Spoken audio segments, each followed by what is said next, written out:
It's easy enough to mark the moment when the NCAA began its rise to power. It was 1951, when an ambitious 29-year-old former sports writer named Walter Byers became its first executive director.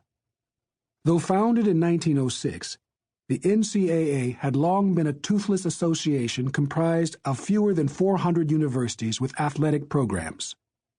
Within a few years after Byers' arrival, however, the NCAA was striking fear into the hearts of college athletic officials, coaches, university presidents, and athletes alike. The essential rules governing amateurism were written on his watch. He built and nurtured the enforcement staff that investigated schools accused of breaking the rules.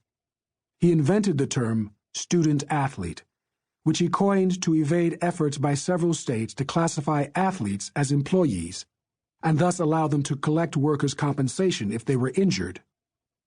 He negotiated television contracts, cut licensing deals, and helped elevate the NCAA's college basketball tournament into the commercial spectacle we now know as March Madness, where fans are not allowed to bring a drink to their seats that is not from a tournament sponsor, and where even the ladders that the players climb to cut down the nets at the Final Four are made by an official NCAA sponsor.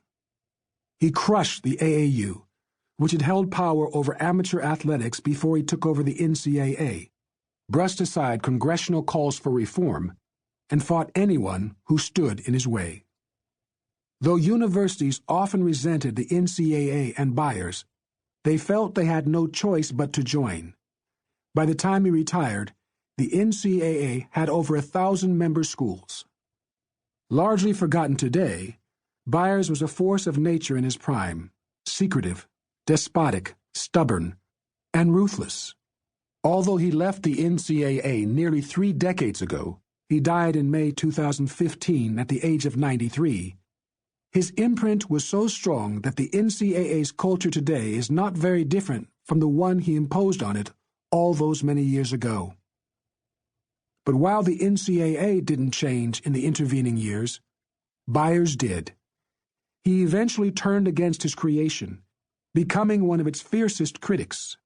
Having fought all manner of opponents while he ran the NCAA, he joined them after he left, calling for the kinds of radical reforms that would not gain traction for another 2 decades. The original purpose of the NCAA was to devise rules that would make football less risky. At the turn of the last century, football was a new game, and an exceedingly dangerous one. During the 1905 season, 18 athletes died, while nearly 160 others were seriously injured.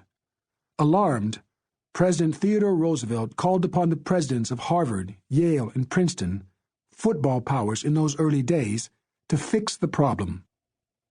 The newly formed NCAA wound up eliminating some of the most hazardous plays.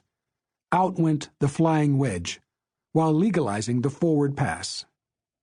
"I must say that football has been greatly improved this year," said Harvard President Charles William Eliot as the 1906 season came to an end. "It has less injuries and is much more openly played."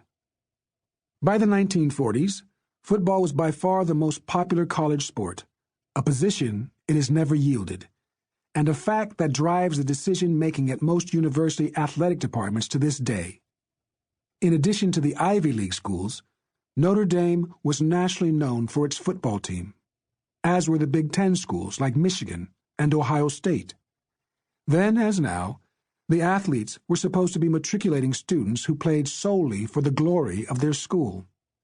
And then, as now, there was plenty of cheating, with under-the-table payments, loosened academic standards, no-show jobs, and the like.